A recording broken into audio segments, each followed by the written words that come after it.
Oh my God! Okay, it's happening. Everybody stay calm. What's the Everybody procedure, everyone? What's the procedure? Stay calm! Wait. Everybody calm down! Help! Here, Oh, take my hand. ah! Come on. You're gonna fall unless you take my hand. No, give me your other hand. Oh, my other hand isn't strong enough. You take my little hand. No, get it away from me! Take it. Take my hand.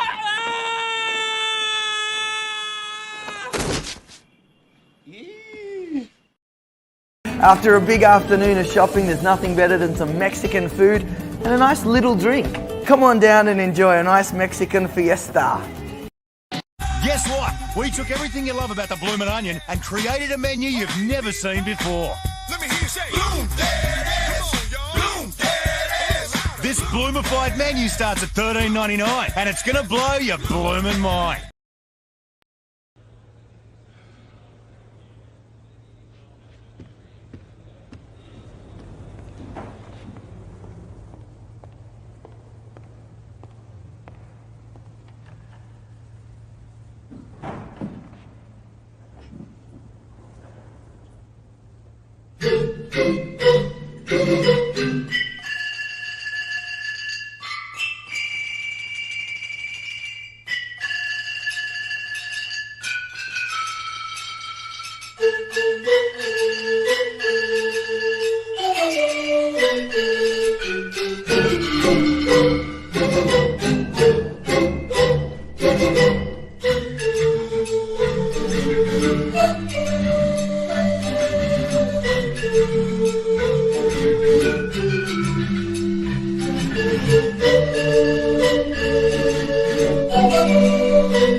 Good morning, everybody. How are you going today? Feeling good? Feeling sprightly? I just heard some friggin' birds outside. I swear one of them was getting killed. I was going to investigate, and then I just moved on with my life. How you going? How you going? $13.99. That's a good price for a bloomin' onion. $13.99. I should have something on my site for $13.99. F them birds. I know, right? Well, it's the eternal fight between just like in the human world, it's the eternal fight between the indigenous native population and the invading hordes of Indian miners. They are a pest out there, very aggressive bird out there bothering the local pigeons, the local magpies. Is what it is. Comics Legend came in first. I'm going to put him up top. Where are we? There we go. First ever, by the way. I had to download his avatar. I'd like to see that. Are you coloring comics? Says Cranberry Langes. Maybe. That'll be up to you. You can make that decision We've got Maromi in the house. Hail Mo Biggs, the Golden Wrench, who says you can only hang around in a few minutes. Get the show on the road. Tardy Croft. I thought that said Tardcroft, which also would have been apt. We have two artists extraordinaires, Citizen Ronan and Duck Bacon. So much better than me, but in the chat. That's how it is. We have Raiden Ready, authentic, that authentic Australian cuisine, the bloomin' onion. Exactly. What's up, Phil? Cranberry says he's lurking. We have the one, the only phenomenal Lord Ravener. Man, it's great. It's funny when you never think you're going to see someone again, and then they pop back in. Everyone is so happy to see him. Everyone's saying hello. F them birds. Keep in mind, it's USD. Oh, right. 30. Yeah. No, that's true. 13.90. If he says it, though, in such a dollary-do accent, I reckon you have a case of going in there and saying you want it in Aussie dollars. Tardcroft would be if Rob was a relative of yours. I mean, looking at that picture that Rob drew, it doesn't make any sense. It does make sense. I don't know, Citizen. That new painting you shared looks pretty special. But I accept your compliment nonetheless. You are one of many who's reached out to me and said that was really fun. And also a couple of people who want to put themselves up on the chopping block, take the stand and, take the witness stand and get grilled. So, yeah, I reckon that might be something that we do a couple of times a month, as long as there's, creators who are willing. I'm not going to do it for an indie creator, like a crowdfunder. I'm not going to do it without their go ahead. Someone said, oh, you should do, I'm talking about the cover court, obviously. You should do the best covers of 2024, 25 and rank them. I'm like, channels have gone bye-bye because of that, Not everyone wants to have their work ranked and judged by two Aussies. But I agree. I had a lot of fun. And we'll see if I do it for the Lucent. I mean, if I can scrounge together some other stuff, I don't know if 8 is enough. What painting? I can show that. I can brag that we have the great Citizen Ronan in the chat. Let me just find it here. It's a painting of a lady. Where did I see it? The question is Citizen one of those fellas who retweets a lot? And I have to scroll down a lot. Looks like a reasonable amount. Actually, I should just go to his media. That'll probably be best. Media. No, he is a tweeter. You are a tweeter, Citizen. I can see it. It's not. It should be my liked tweets.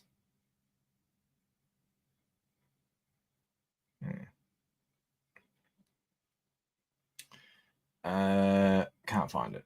Sorry. Is what it is. When will Rob rank my covers? There's a good question. There's a ton of lost page. Would it be the full Zaid Comics repertoire catalog? I don't know, or just maybe a lost. I don't know how it really works. The court is being decided. Bancroft is Australian. I know, right? It's weird. Twitter, maybe. Yeah, I don't know. I mean, it could be anything. All right, CMO. It is the previously named Weeb Thursday today, so Mo can't be with us very long. I don't know why I'm up here, because I put it up here so that I can fit a comment under there, but I don't really bring comments up during these shows, so, because I'm trying to be productive, but I am where I am. New page. Probably do some shadows. Started on the boxes, started on the easy part. What's up, Jim Cox? What else do I need to do here? There's not much to do, actually. Might do a little bit of this. Okay.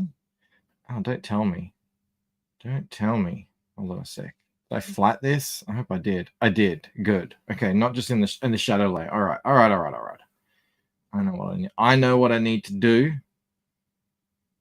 This is what I've been doing for the last 3 weeks. Just all the setup, which means no real page progress has happened. But the thing is, once I start finishing pages, they're going to come in a clip. Dan Dahl has some Lost Pages covers. Yes, indeed. There's some great covers there. Are we regressing back to ranking streams? I mean, I'm not. But I will say it was an inspired idea by Rob. He does have them every now and then. You know, let's rank Reenie's covers. And I thought, well, if we're going to do that, let's do it properly. Let's let me make a thingamabob. Why is that there like that? What's going on? Done something wrong here? Yep. Okay. All right. That happens. Been known to happen. Mistakes get made. But yeah, I can think of a handful of covers that I did for the webcomic. Not real covers, just like cover images, I suppose. Nothing like what I would have, the time I would have spent on what I do now. But, you know, I pulled up old stuff of Rob's. It's only too fair that I do the same. And I guarantee all of them, if I'm thinking they exist the way that I am remembering, it was a while now, will probably end up in the D pile. Wait, Rob had a decent idea and you let him have credit for it rather than stealing it? Well,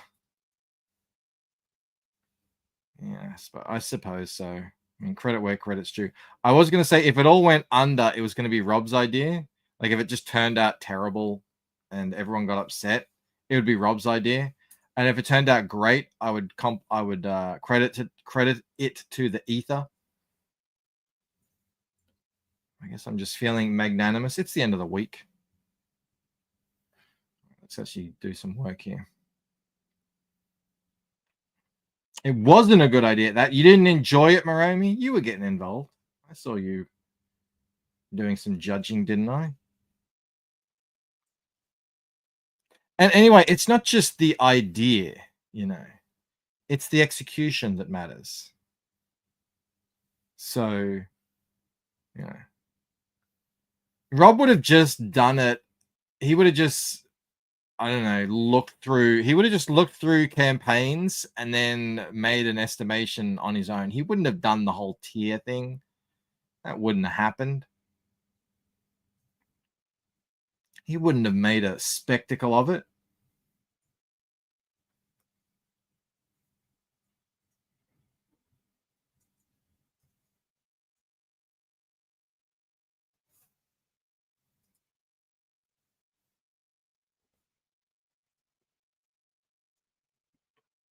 That's the difference.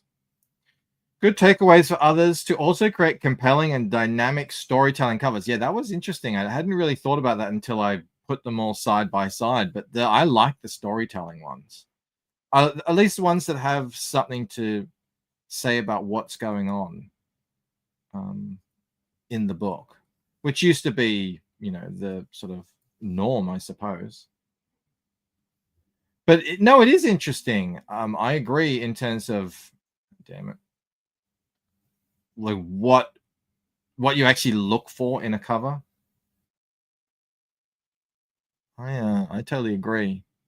Normally for me with my covers, I really at least the first ones, I've wanted to make them have some kind of, I don't want to say gimmick because that makes it sound cheap, but some sort of concept that ties in to the book.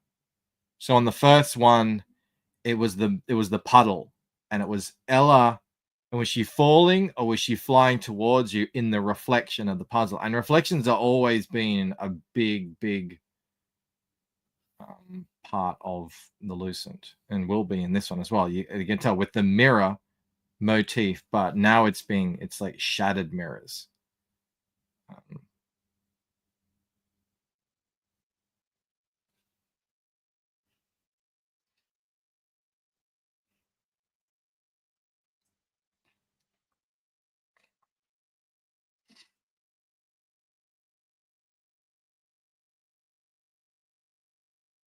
Raiden says, I don't like it.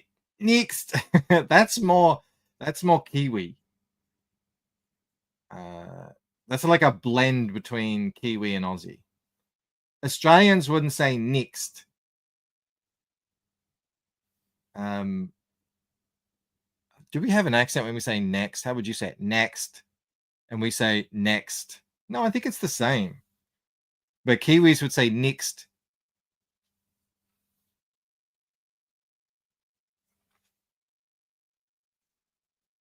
And Phil says, our next book will have no pink or purple in it, I promise. And that's to Jim, who obviously is not a fan. And Moromi says, no, I only chatted 9 times, half the links. The other 2 were okay. Moromi did not partake in the judgments, in the summary judgments. Look, I'm not going to lie. I felt awkward at the start. I did kind of get into it a little bit and later on, but I did feel awkward. It's weird. I'm not used to that. I don't feel like, I definitely, even though I'm, pretending to be a judge, I definitely don't feel like I'm some sort of authority on any of this.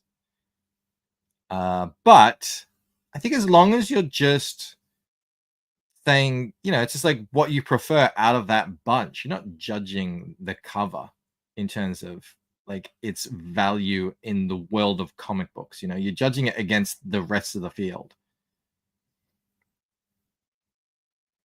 Raiden says New Zealanders and South Africans sound exactly the same. Every vowel is no, that's not true. I used to do a fantastic South African because my boss was South African and his parents were full-on Afrikaans. And they would come in and say, Michael, no, that's not it. All I can end up saying now is South African. That's all I can say now. But I used to be able to just switch right into South African, talking like I was from Johannesburg. That's very different to New Zealand, which is more like, you use the easy one to say is fish and chips, or you can go full on like proper native Hebrew. Cuz, oh yeah, bro, here you going there, cuz.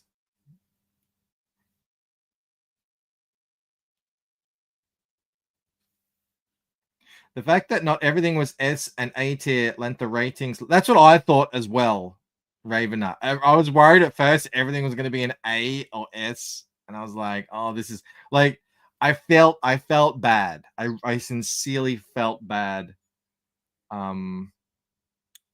putting things into the D category. But I also felt like if there's a best, there has to be a worst, doesn't there? And I'm saying the worst is necessarily bad. It's just, it's out of that group, it is the least good.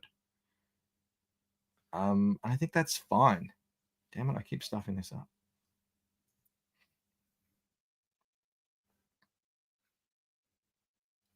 I'm going to go the other way, I think.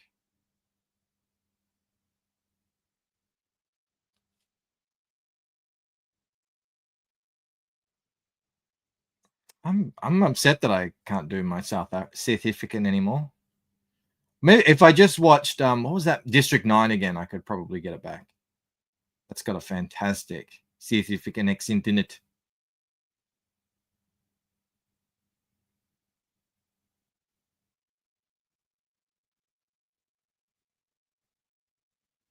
I'm gonna go too dark here. Maybe I want to do it from the side. For the side.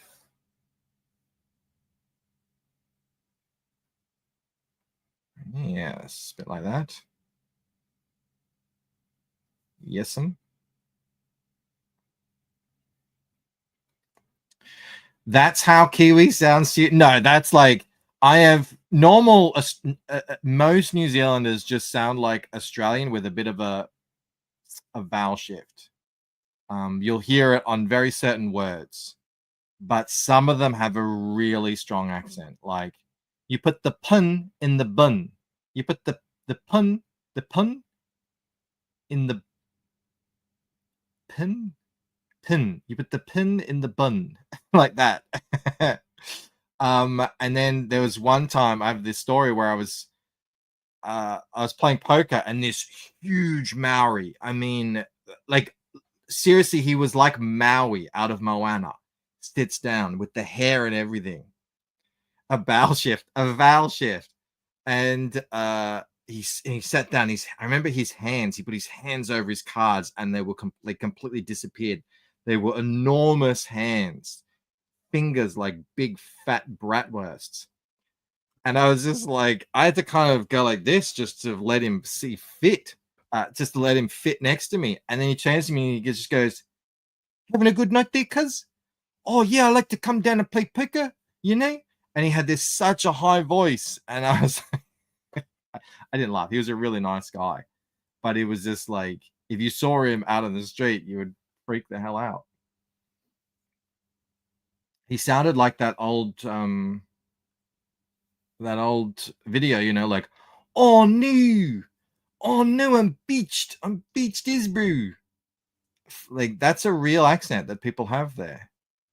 I'm not saying most New Zealanders, just it is a thing.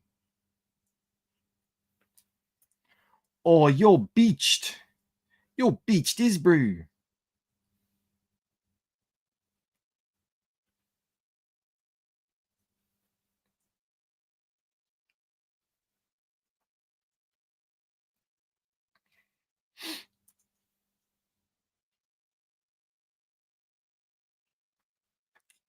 Citizen says, as long as everyone is in on the gag, I think it's fine. I think exactly the same thing. I think I wouldn't mind doing more mainstream stuff like the best ever Spider-Man covers and stuff like that over the decades.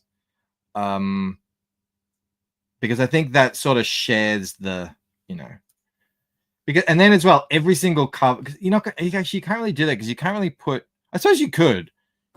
You could pre-select the best 15, and then one of them is going to be the worst, even though it'll be a top 15 cover. I don't know how it works. We're figuring it out on the fly. Don't be a wanker and hit the like. Thank you, Past Master Dan.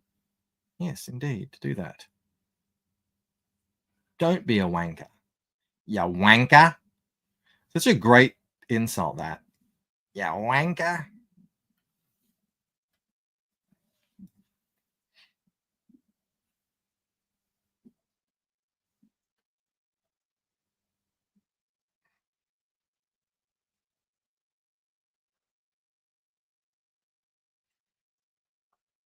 Oh, Mel. I was just thinking in my head, Mel called me a wanker the other day. I couldn't remember why. And then I remembered. I was walking home from work and I came home and she's like, "What are you listening to?" And I said, "Shakespeare." And she just looked at me and she was like, and I said, "What?" She said, "I want to call you something." And she said, "What?" "Wanker."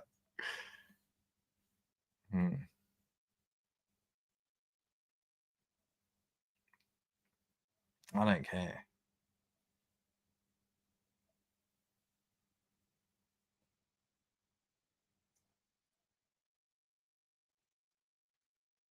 What is a pufta? A pufta is an old. It was very common to say in the 80s. Less common in maybe it lasted through to about the mid 90s.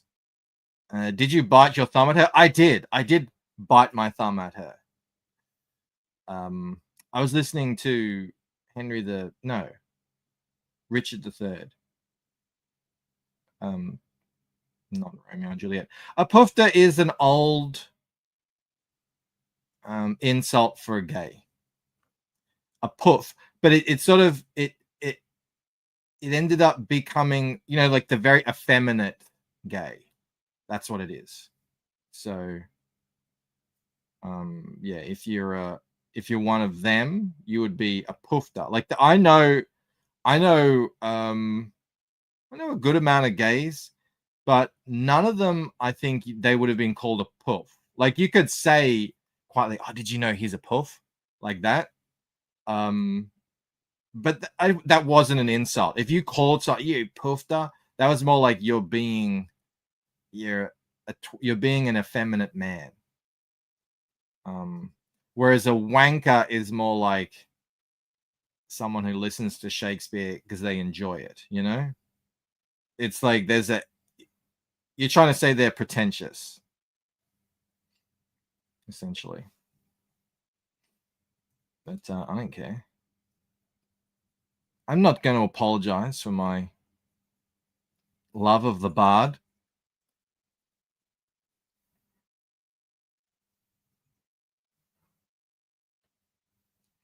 As in flamboyant? No, not like a drag or anything. But yeah, you know, maybe. Like in the 80s, there were a lot of flamboyant, in an Australian style, gay men. If you are familiar with who's the boy from Oz? Peter something. You know, when my baby, he had the maracas. When my baby smiles at me, I go to Rio. That would have been like, he would have been called a puff a lot back in the day. Did you steal ufta and change it to a pillow biter? No, I don't know where it comes from. And funnily enough, Peter Allen, thank you. We also call, you know, like an ottoman, a footrest. We also call that a puff. So, you know, kids would giggle because they were allowed to use the word puff.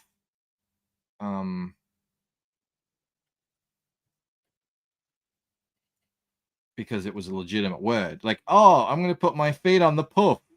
And everyone would laugh, you know. But that was, yeah, we're talking like 80s. By the time we got the same thing as the US, you know, in the mid 90s, the political correctness thing took off. Same here. And all that fun, colorful language went out the window. And it's not even like those guys were fully in on it and everything. Like they would call themselves puffs.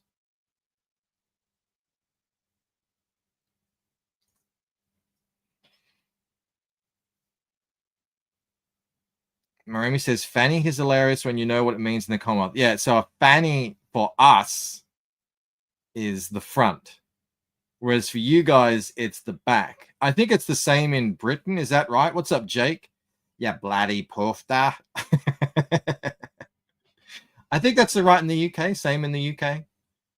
All over the Commonwealth, maybe.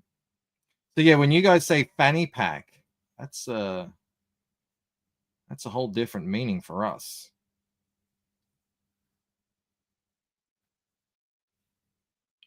That probably came from Dick and Fanny, I'm guessing.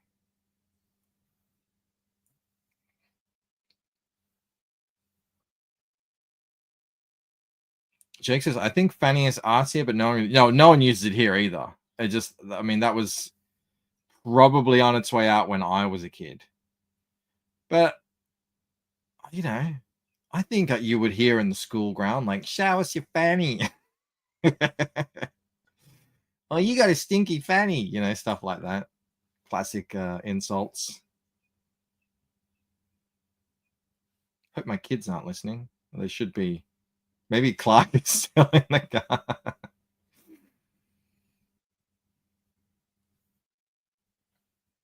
Usually, my kids do listen in the morning on the way to school, but if this conversation goes a little blue, Mel will turn it off.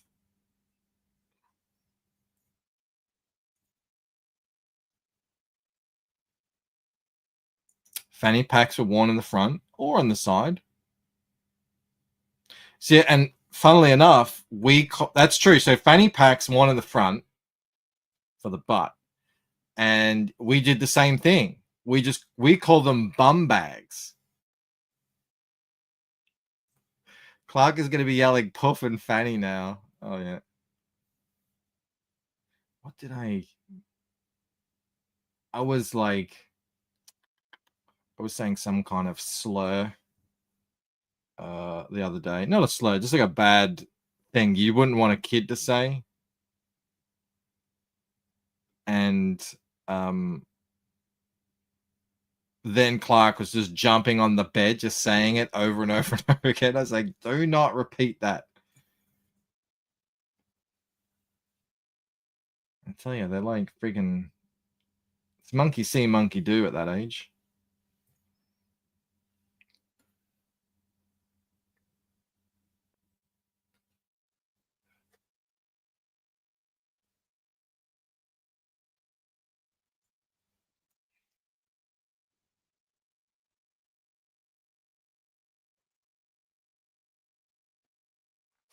Bum bags. I thought that was a colostomy. Well, yeah, that may be, but no. Here, I mean, it's not like that ever really comes up.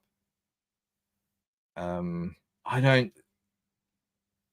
probably count on one hand the number of times I've seen someone actually wearing a bum bag.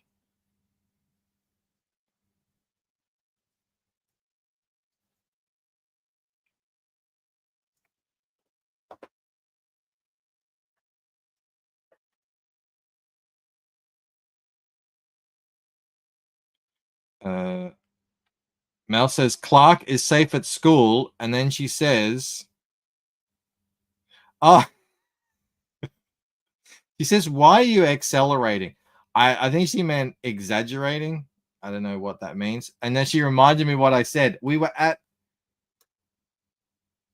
and I remember now, we were at the table. We like to play a game sometimes when we eat dinner, where we'll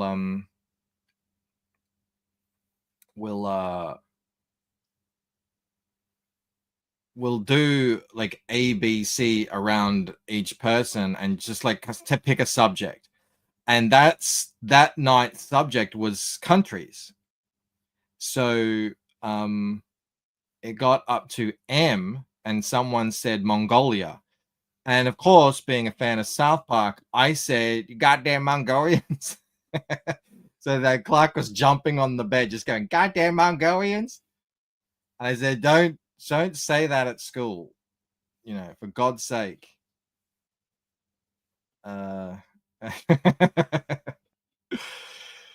it's all harmless fun. When I learned the F word, I said it to my mum, and then I was on the washing machine with a bar of soap in my mouth. Oh yeah, I had the bar of soap in the mouth twice. I can't remember what for. Yeah, shitty walk, exactly. You shitty walk. You better break my wall, goddamn Mongolian. Love that episode. And yeah, I remember one time my brother, I don't know how old I was. This is so unfair. My brother said, "I'm going to teach you a poem and you can say it to mum." So he taught me a poem and I had the C word in it. And it was obviously like a limerick or something. So, proud as punch, 5 years old, whatever, I ran up to my mum and I said, "I know a poem." And I recited it to her. And, it's obviously like a risque limerick with the C word in it. And, I was the one who got in trouble. I was the one who got strapped because of that. Outrageous. The trials and tribulations of a middle child, I tell you what.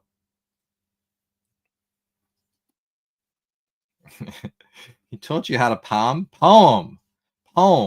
I only recently learnt that in the UK, you guys pronounce almost every vowel. Like you'll say towel, and we just say towel, So you say poem, we just say poem. You should have kicked your brother in the nuts. Oh, I did.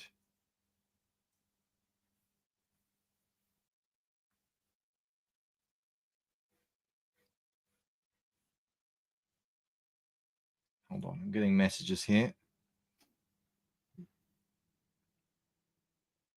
Mel says it's not her fault. Siri can't understand her.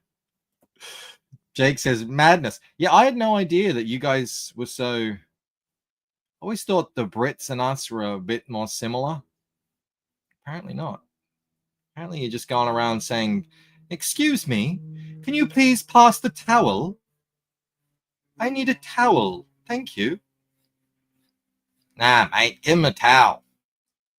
Just shut up and give him a towel.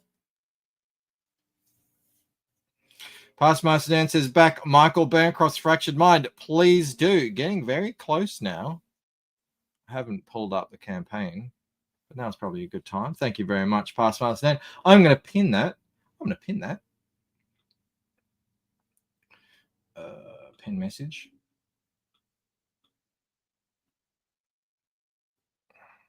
Take a brief, what is it called at the theater?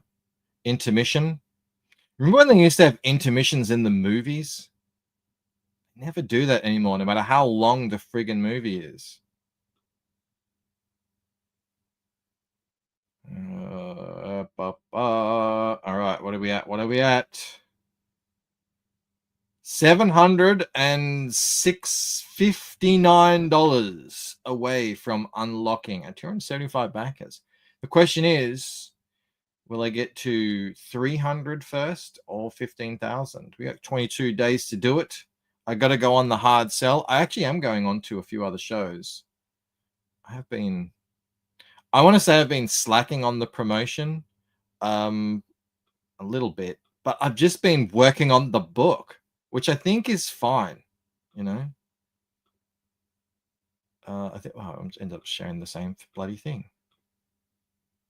I know Jake's been doing the same thing, but yeah, getting a lot done, being productive, feels good. I see man butt.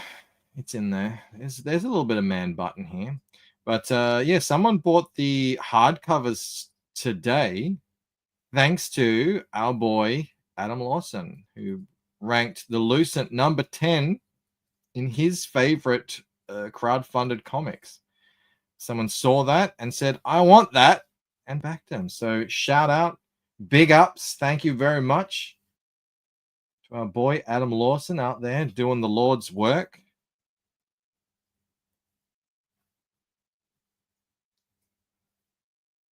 Too dark on this.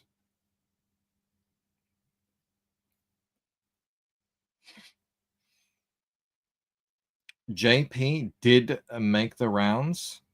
Yeah, there's people's shows I should go on. But I'm always just doing other stuff. Yeah, I've got so much work to do before I want to fulfill in November, all I can do is work. That's how I see it as well. You know, I do tons of shows on this channel, and you know, I know that, you know, you're kind of promoting to the same audience. I get it. But at the same time, I feel like, I don't know how many hours in the week I have to be out there doing the junk. I will do some. I'm not saying I'm giving up. I'm just saying it's a bit of a different game these days. All right. I've seen movies at home with intermissions built in, though. I think they're called ads. Or the pause button.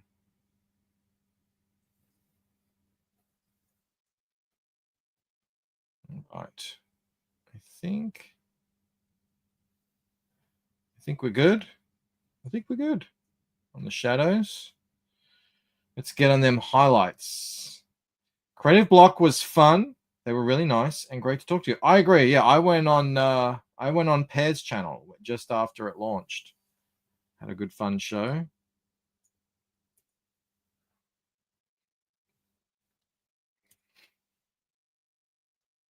Speaking of ads, Tubi is unwatchable now. Yeah, I don't use Tubi, so I wouldn't know. But they're doing that all over, putting ads in all these paid stream services. It's crazy.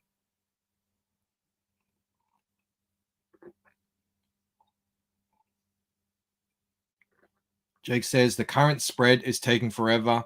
That's just how it is, though. You notice, like, yeah, there's your easy pages and your hard pages, and that's just how it is. And sometimes you just have to go all out on those pages. Yeah, but even though it's a little bit, you feel like you're putting a dent in your speed.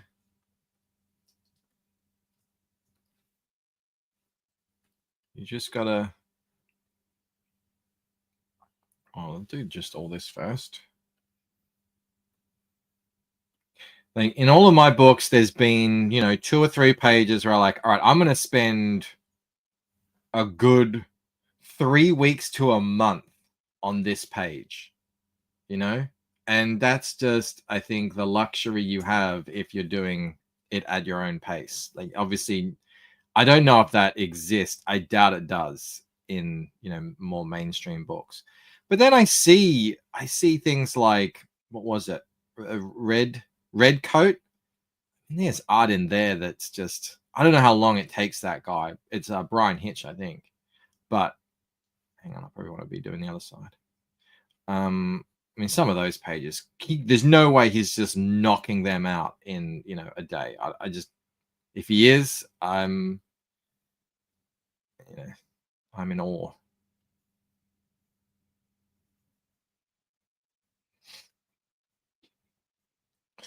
Ronan says, I'm canceling my Amazon Prime because of the ads and not buying as much, just not worth the cost. Yeah, I think with Amazon, you have to spend more to get ad-free.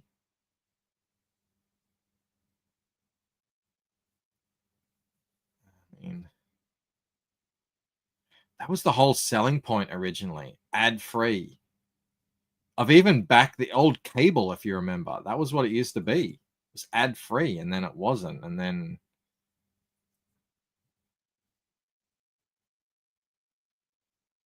My dad still pays, and I don't know how much, but he still pays probably a decent amount for traditional, like, cable. Do any of you guys do that? Yeah, and that's what he watches mostly. Here it's called, we only have one cable thing. It's called Foxtel. And that's what he mostly watches.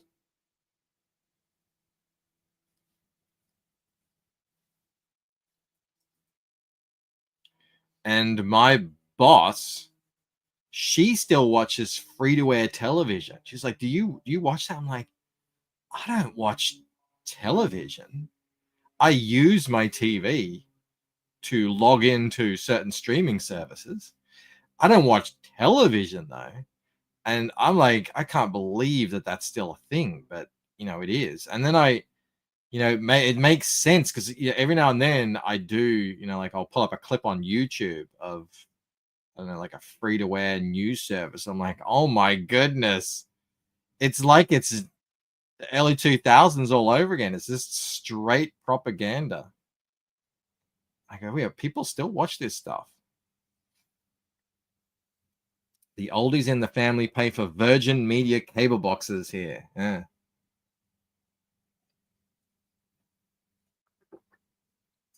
What's up, Levi?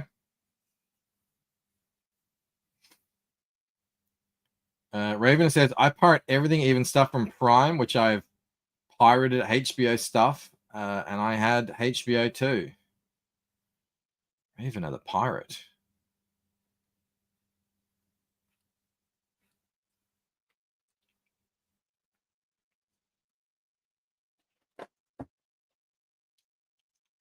We watch if there's nothing that we want, we'll just start watching older stuff that we missed. Like at the moment, we're watching Suits, which is really good. We were like, there's all these actors from Game of Thrones in it. I was like, is this before Game of Thrones or after it? It was before. It's got the bald guy. It's got the Mother Stark in it. I'm waiting for friggin' bloody Lannister to show up.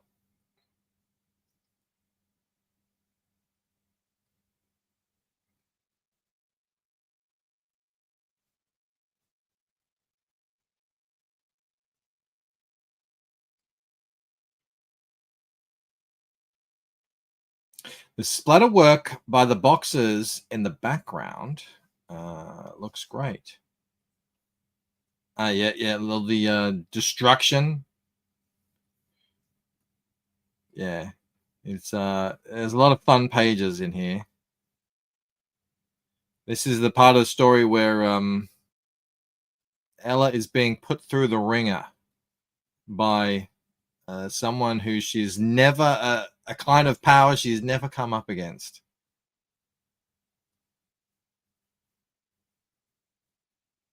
Until this point.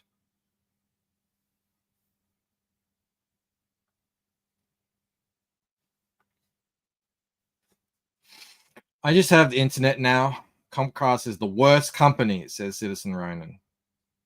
Yeah, I'm surprised these things are all still in business. I guess they're all like, in bed with all the streaming services and everything. But it's pretty, I don't know, it all feels very antiquated to me.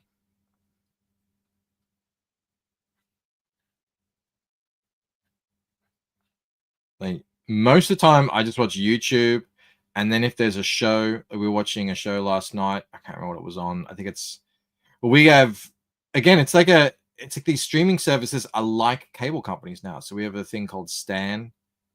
I guess it's Australian. You get it for a few months and then you just cancel it.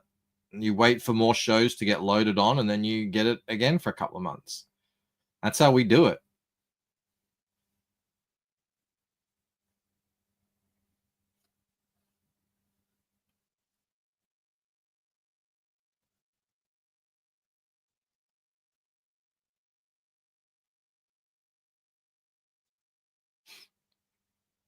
Man, coloring is so tedious. I have a lot of respect for it, mainly because I hate doing it myself.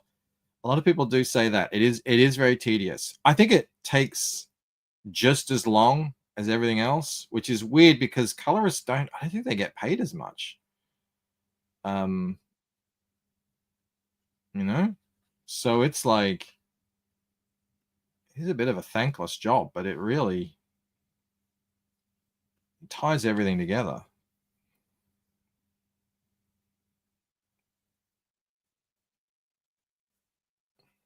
That's why I'm kind of pretty strict with my colors too. I have a system, and then I don't really go out of that. Even though I could, I know how to. I know how to do other stuff, but I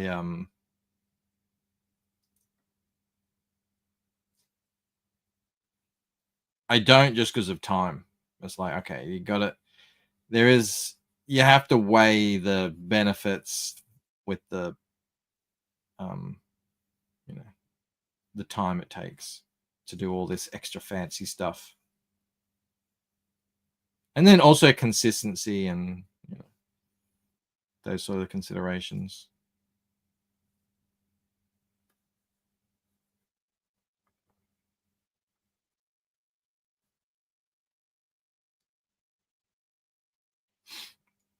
I'd rather draw a book than color it. Yeah, 100%. But I also love it when it all finally comes together. Like, because when you're coloring, at least when I'm coloring, I do it in stages. So it's a very much a trust the process thing. I know what it needs, but it doesn't look good until almost the very end. It doesn't look when I say not look good, but it just doesn't look like how I want it to look like until almost the very end. And sometimes along the way, you're like, oh my God, is this even going to work? Especially if you're trying to, push yourself to do something a bit different.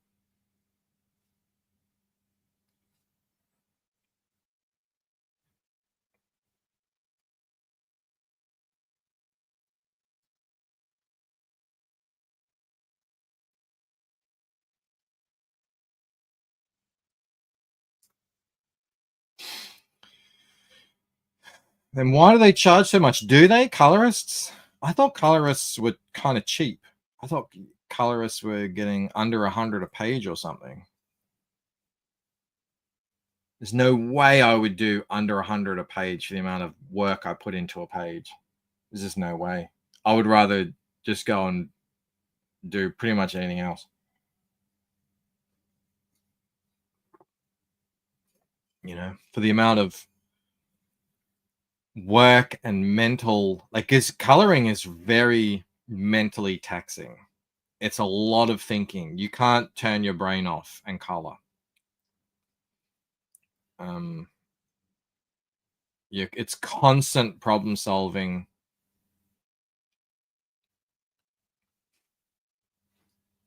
Constant, you know, and it's a mix between, you got to know your color theory. It's like science and art mixed together. It's a difficult thing, and it's also high risk. It's sort of like the goalkeeper of the process. There's a lot of pressure on you because all the people, I mean, depending if you work on a team, but all the work before you has been done so that you do your job. And if you screw up everyone else's stuff. Like, how many times have you seen bad colors wreck a page? I mean, we all have many, many times, and we will continue to. So it's like high pressure as well. A lot of it hinges on the colors.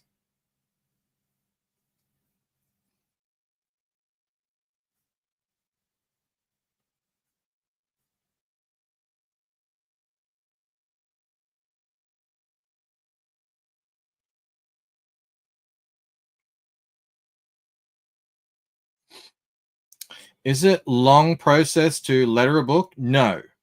I mean, it depends if you're doing the sound effects as well. So I do all my own sound effects. And even if I hire Eric to do the dialogue and narration, I do all the sound effects. And I like to do them in the style of the art, because I don't like the way it looks when it's just sort of, even a guy like Eric or really good letterers, they they put effort into, they don't just plonk bog standard sound effects, but it is still separate to the art. It very much looks different. Whereas if you take someone like Daniel Warren Johnson, who goes to the extreme, that it's very much a part of the art, and that's what I like as well. And it's the same that's just how they do it in European comics as well. So that's what I wanted to do. So if you're doing the actual sound effects, yeah, that can take a little while. But the lettering, I mean, I think the dialogue and stuff, I think, a good fast letterer could probably do a number of books a day. Depending on, what the book calls for. Some people, each character has different speech balloons, and,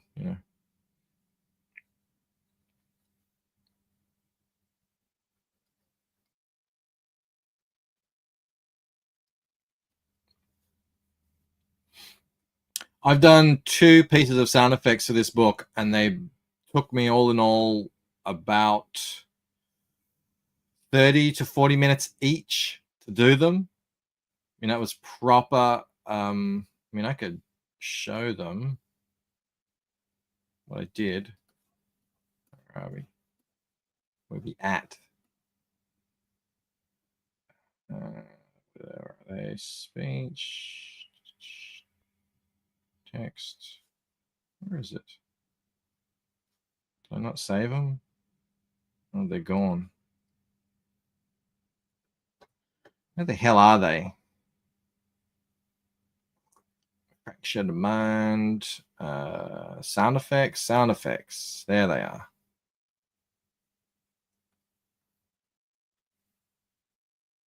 So yeah, that one.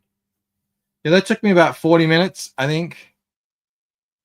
Probably the same, So that's just like, and there's probably going to be, I mean, they're not all going to be like that.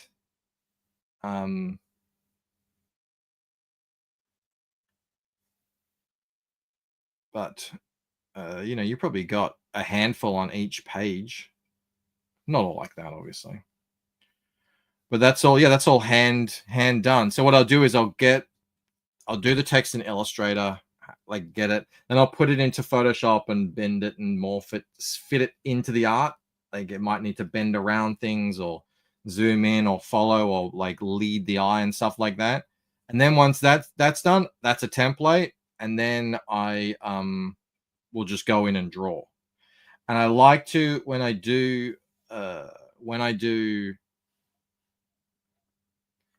sound effects, I like to draw very fast, keep it, you know, really loose, because that's the point of the sound effect, is to add something a bit dynamic. Whereas I tend to get a little stiff and in my own head with the line art, which I'm working on. I like to be really fast with the sound effects, and I mean, very rarely do I ever scrap a sound effect. They usually just come out exactly how I want them to. But I do the prep work and I kind of know what I'm doing.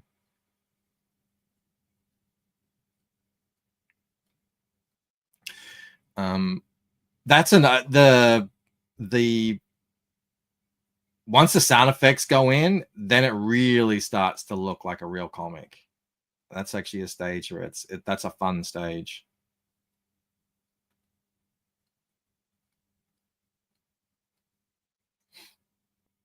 Smorphing is dope. It is. What's up, Patrick? Jake says they look great. I now need to step it up. You do. Step up that saucy hedgehog game. I saw a video of a hedgehog trying to mate, and it was like touching a hot potato. He kept putting his hands on the lady hedgehog's back, and he was like, ooh, ooh, like this. And his little wang was like trying to find its way in past the spines.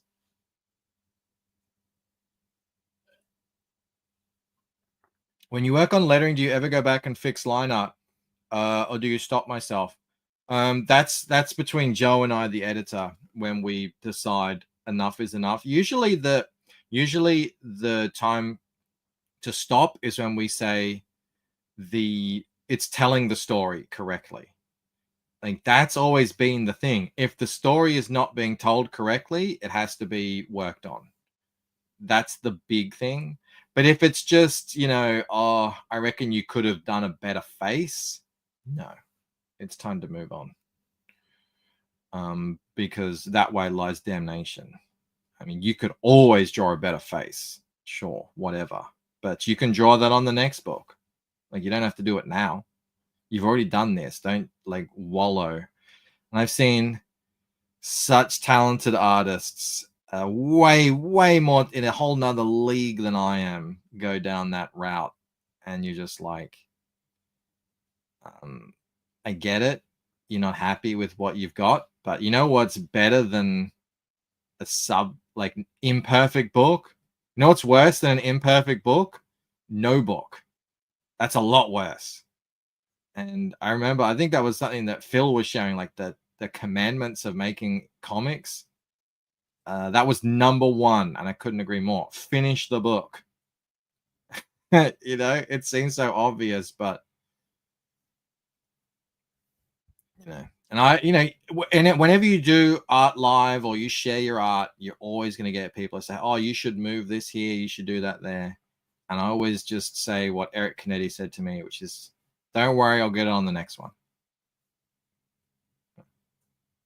And Eric Canetti just released his 6th hardcover to finish the arc of Arc Athena. So, and it's Eric Canetti. I'm going to take his advice.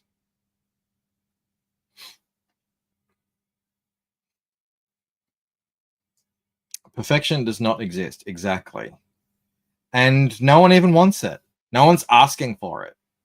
I mean, being good, sure. Not having weird, wonky things that distract the reader. Again, it comes back to storytelling. If something is so off that it's distracting and catches people's eyes,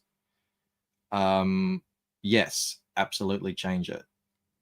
If something is that busted that it's hurting the story, that's when you change it. But just if it's like, you could do this better now, like no one's asking for that. No one's going back through those old comics, you know, going, oh my God, look how bad Kirby was at proportions here. No, it's actually the opposite. They're loving it.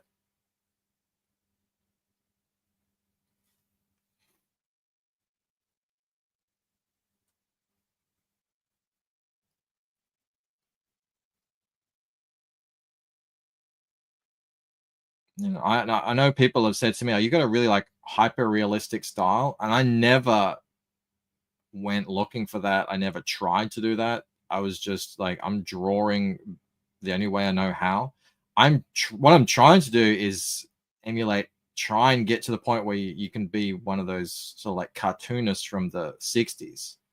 You know, he could just draw and just capture the essence of something in a realistic way, but not photorealistic or anything like that. Not like perfect.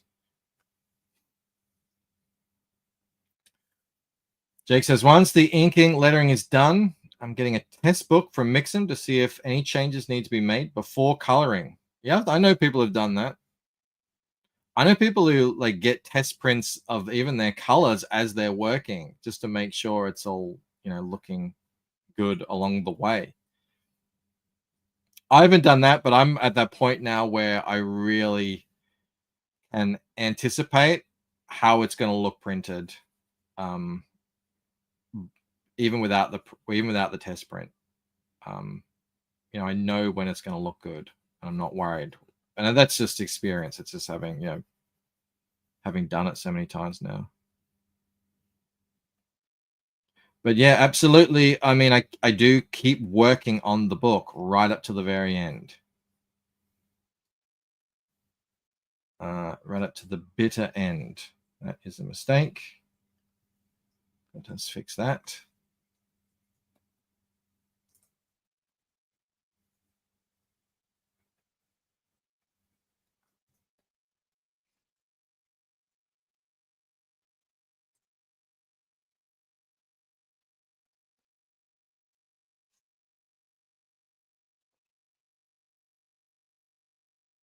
Nobody can be worse than the fill-in artist that rushed large portions of the boys comic. Totally ruined it. Oof. Yeah. Ouch.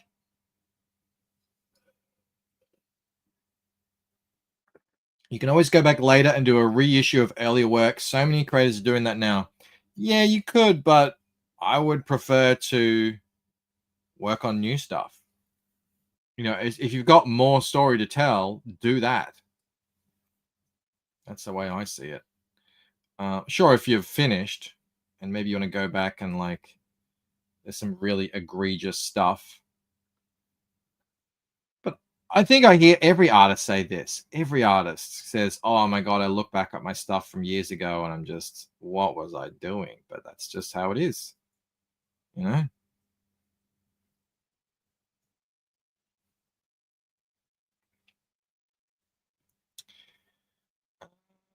Yeah, I mean, look at Reenie's stuff yesterday. From issue 1 to issue 2, which is already a huge jump, and now how it looks in issue 3.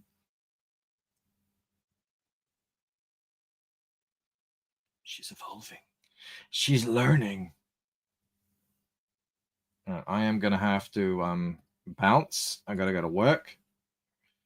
But it's a Friday. So almost there. What have I done here? Done something weird. Yep.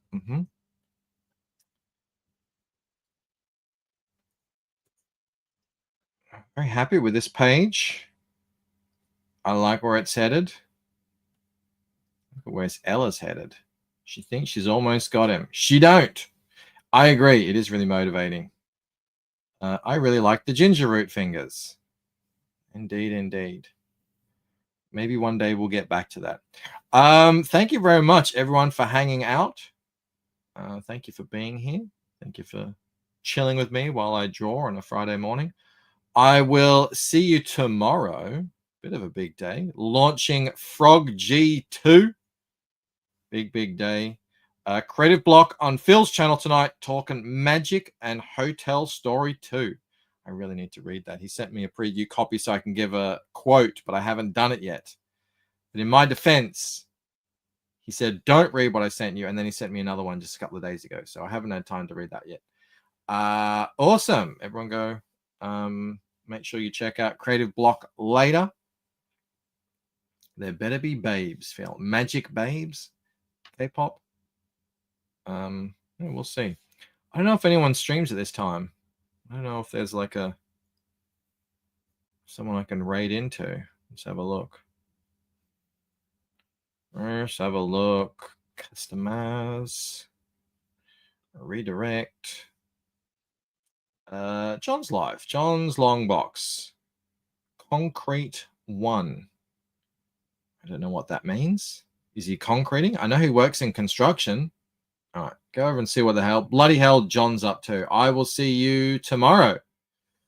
Man, what is it? Summer of Snugs, Cockmas in July. Going like crazy. All right, everyone. Catch you later. Bye. Perth made an Australian video, and I wasn't even in it.